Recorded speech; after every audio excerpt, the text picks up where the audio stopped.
a lot of times. Yeah. Even when you're good at it, it's different. It's different from, you know, you can just like makeup and know how to use it.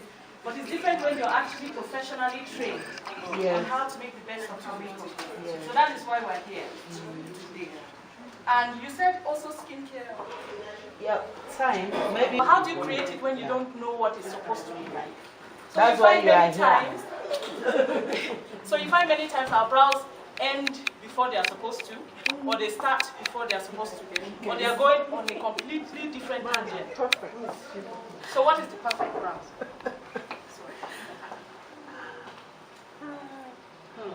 Came just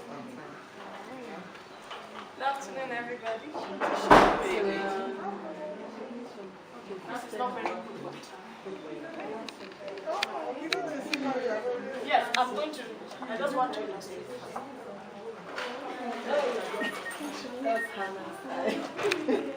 my eyes are, that one is bigger than mine is just pumping.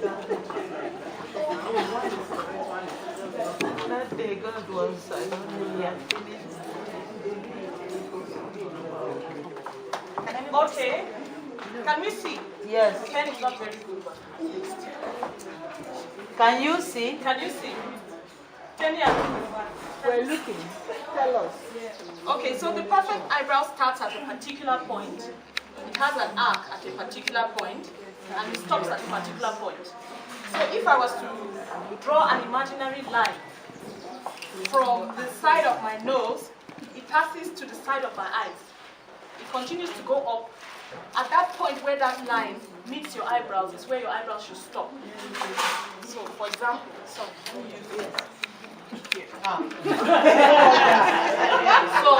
this is the imaginary line. It's supposed to pass the side of her nose, the side of her eyes, and stop here.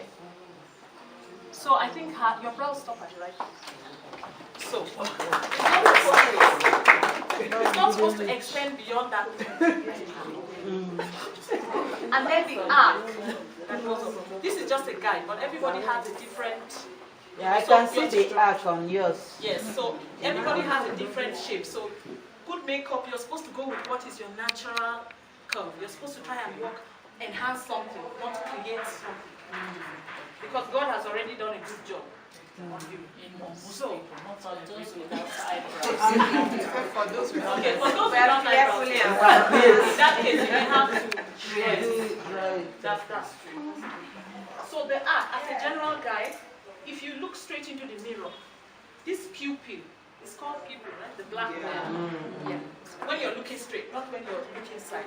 If you look straight, the corner, the outer side of your pupil, generally, like this, going up, should be the point where your eyebrow acts. Yes. Yes. It's just a guide. So what we are trying, it's important to know what the idea for the perfect eyebrow is, so that when you're doing yours, the whole idea is to fill in the gaps, not to draw from start to finish. Because most people is fuller at the beginning, and then it's scanty at the end. So if you have a full one from beginning to the end, you don't need to line your eyebrows. But very few people have that complete brow. You find for most people it's complete, and then it fades away at some point. So what you want to do is to fill in the gaps. You want to use a pencil that is very close to your own natural color. You may be light, but your coloring is dark. Or you may be dark and your brows are naturally a bit lighter. So you choose the shade of brown, never black, that complements your natural coloring. Then you will shade in the missing points and leave the points that don't need any shading. And you must always use a brush at the end of the day to brush it out, because then it brings the hair to the fore and it makes it look very natural. People wouldn't even know that you actually filled your brows. So I think we should move on from that. What not to do? So for eyeshadow, the standard amount is listen. The standard amount. Okay, good. The standard number of shades that you need for your eyes are 3. What? 3. Okay. Yes. Okay. The 3.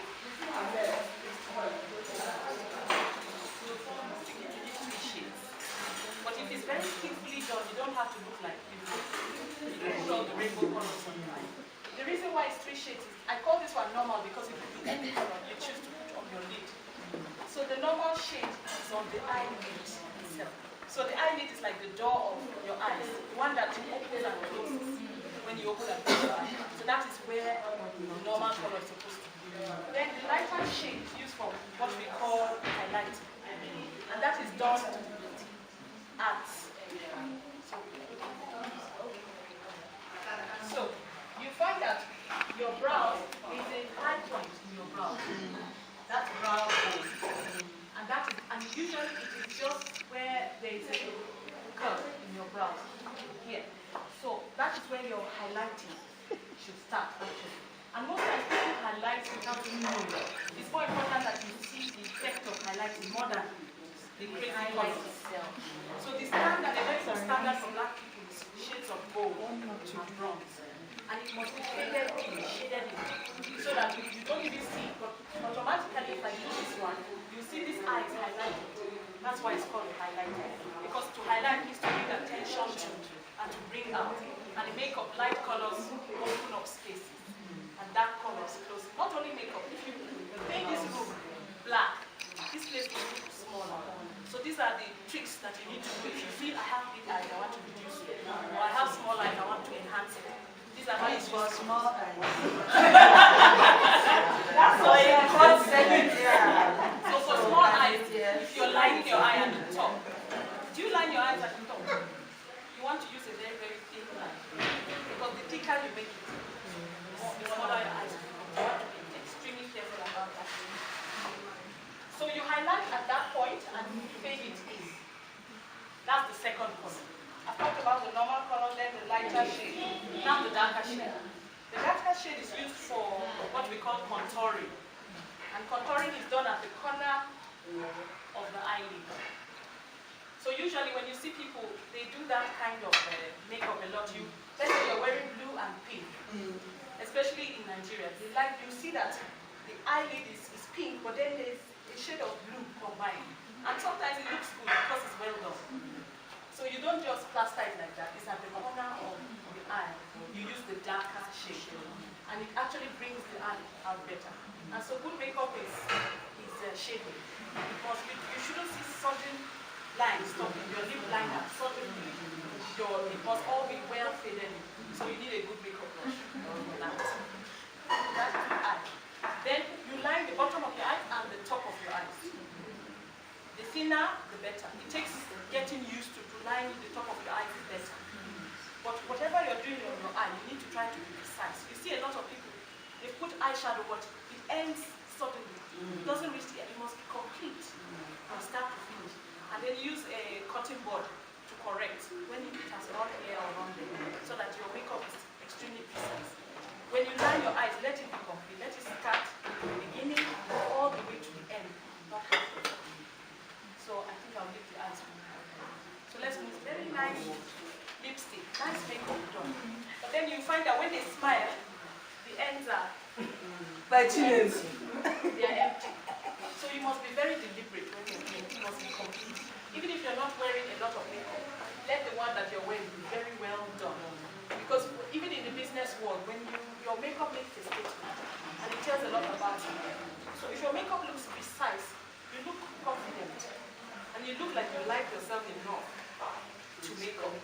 And it also makes them feel like you take their work seriously because you're a confident person. So it's not about putting on so much makeup, but be careful about the shades and let your look well done with care and with a bit of professionalism.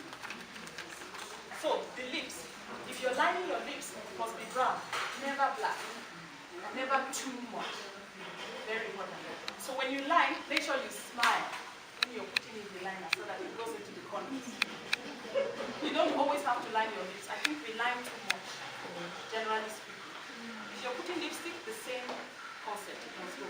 Then, you must make sure whether you're lining or putting lipstick or lip gloss, you respect this natural color. I see a lot of lipstick like that. Very yes. It's very, very common, and in fact, I have to go out of my way to make sure I clean because most times when you do that, your lips will go there. But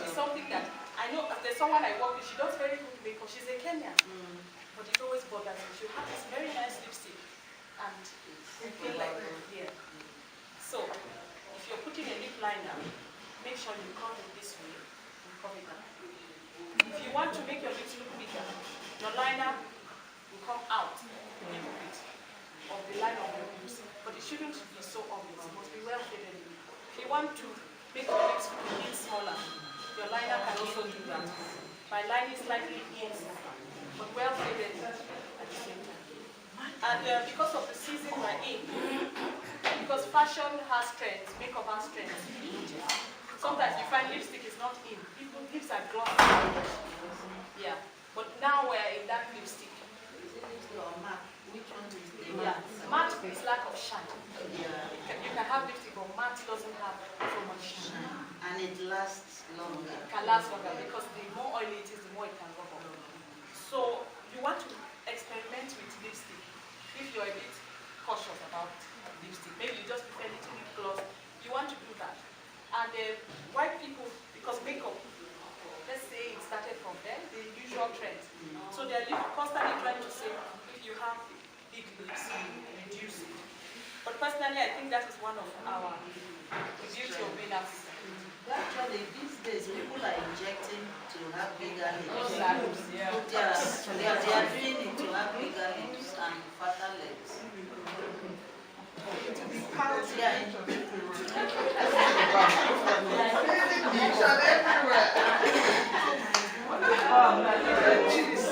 So even if you have full lips, try experimenting.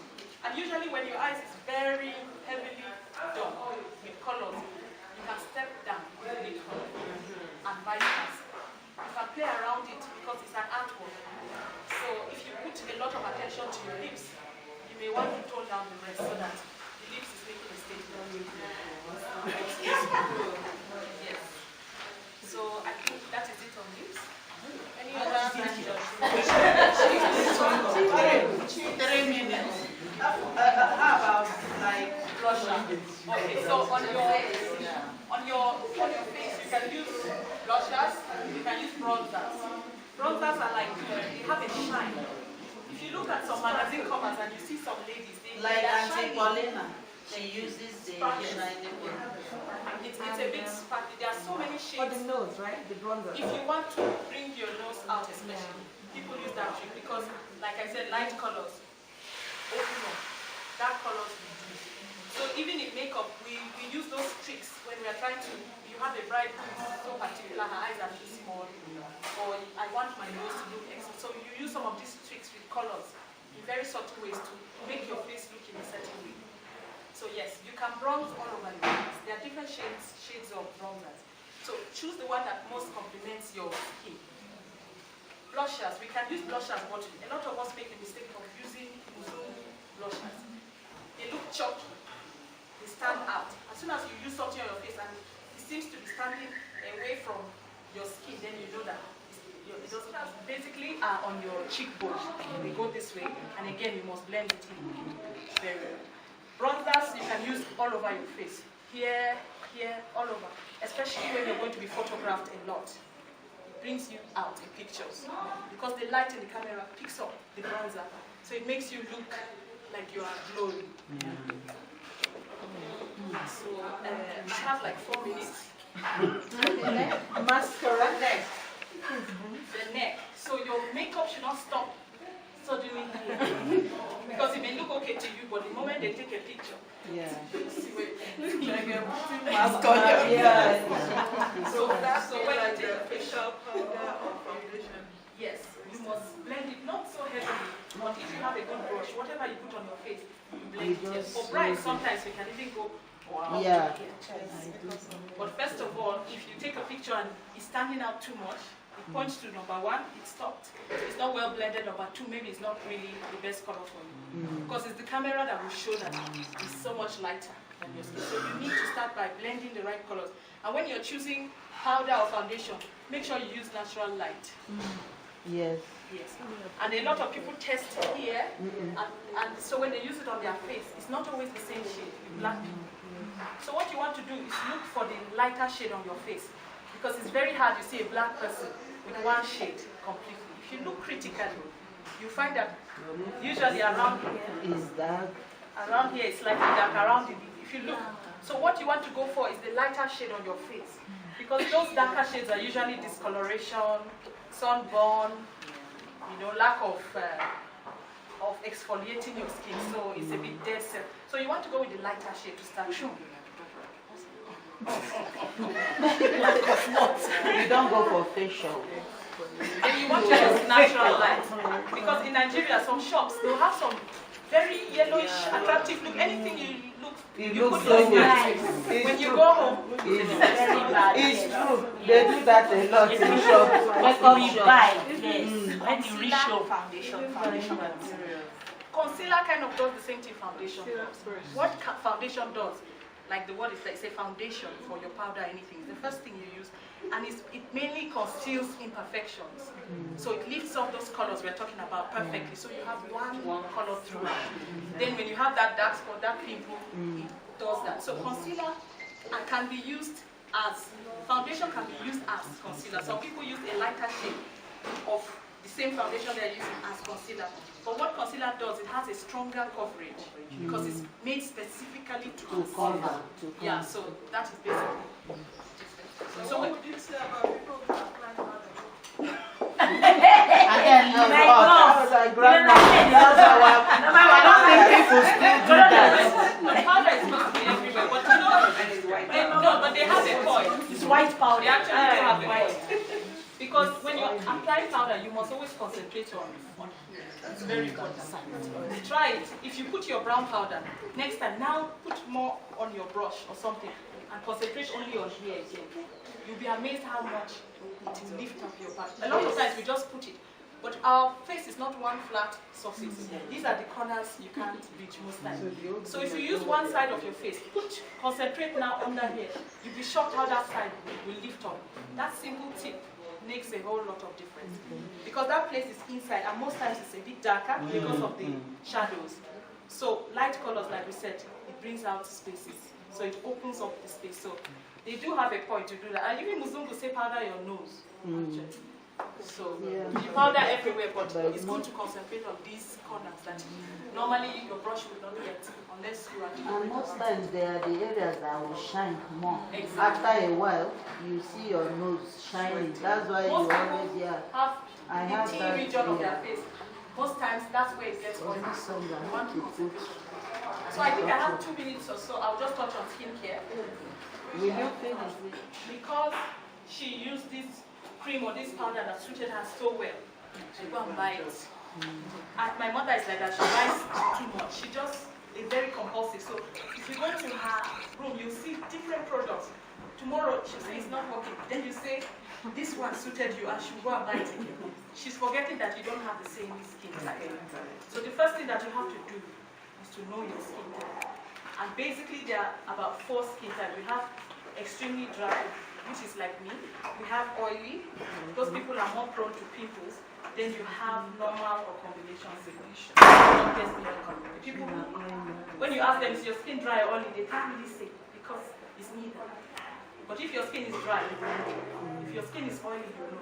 So people who are not sure, if you wash your face in the morning without putting any oil or anything, how long does it take? Some people, it gets all oily again in a short time. So their oil glands are very active. It keeps producing a lot of oil. And most times you find that they have to struggle with pimples. So that's the disadvantage of that skin type. But the advantage is that they don't really age. Their skin doesn't age as fast because it's extremely elastic and oily. Which one? The advantage of having pimples is that you probably will not struggle with pimples. But you need to be careful about moisturizing. It can wrinkle and crack very easily. So once you know your skin type, you need to work according to your skin type. Whatever you're buying, even makeup products, look at it, read it. You find some are oil-based, some are water-based. It all has a significance to your skin. Because if it's oil-based, then it moisturizes your skin. When it comes to skin care, exfoliating, whatever, even the natural remedies, they tell you use lemon on your face. You need to know that lemon dries. Yes.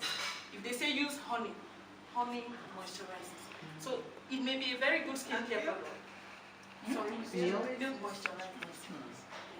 So you don't just use, so whatever, like me, I can have a good product, but I will always add moisture to it. Like my sister just sent me a soap, Forever, whatever, avocado.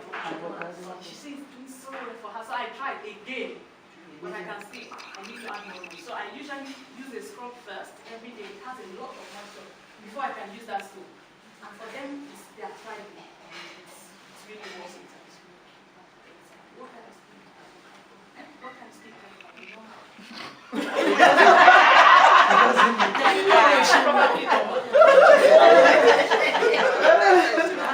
Yours is normal, it's not shiny. Charcoal. So you need a daily regimen, weekly, monthly, even yearly. Okay.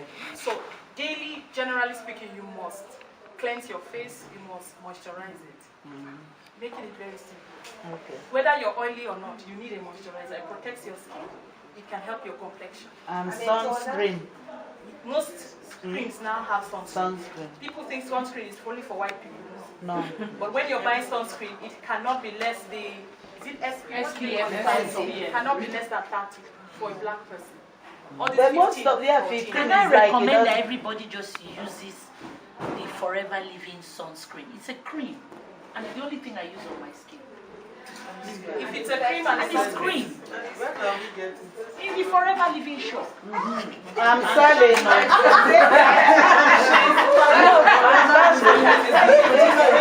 It's a free coverage. I am selling, but if you want, you come to In Westland. it can do some.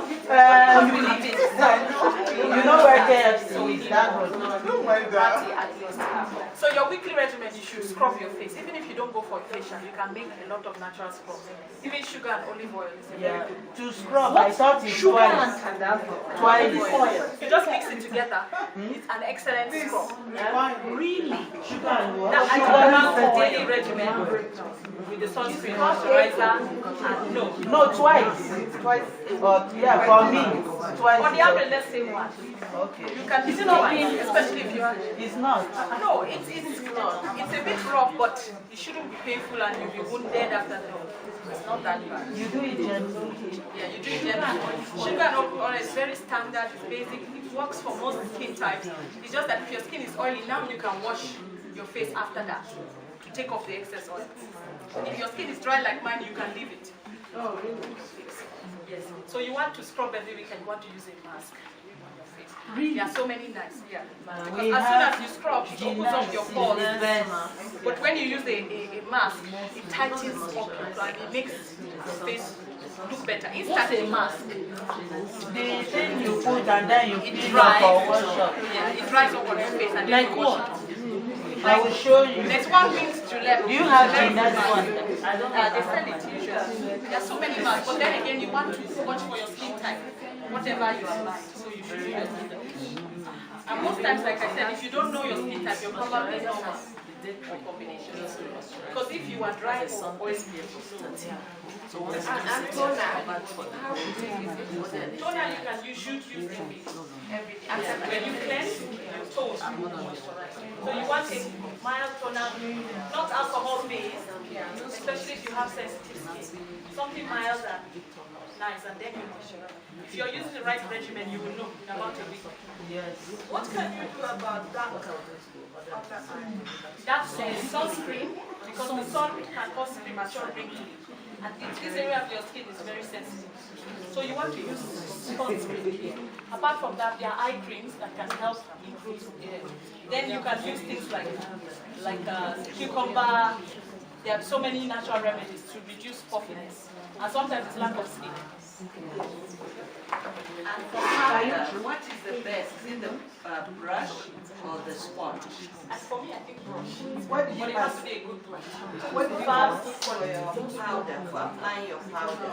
Oh, okay. Do you use It the depends, sponge it depends on what it is that you're trying to or the apply. powder or the brush? If it is a liquid There are actually foundation, brushes for foundation as well. It's different, it's very fast. But when you have a very good brush, it makes your makeup look very good. So there's no point buying makeup expensive and you can't put it in a way that it appears the best. So it's good to invest in a very good brush. How will you know which Not brush is sponge. You go to the for me, I like the soft one. I don't know. Not the one that will that I want one, it was too hard. Okay. Thank you. Let's put our hands together for time. We are working with time. Other questions? Book an appointment and pay. And say now. Thank you so much. Let's give her 5 bozas. Boza, boza, boza, boza, boza. Thank you so much.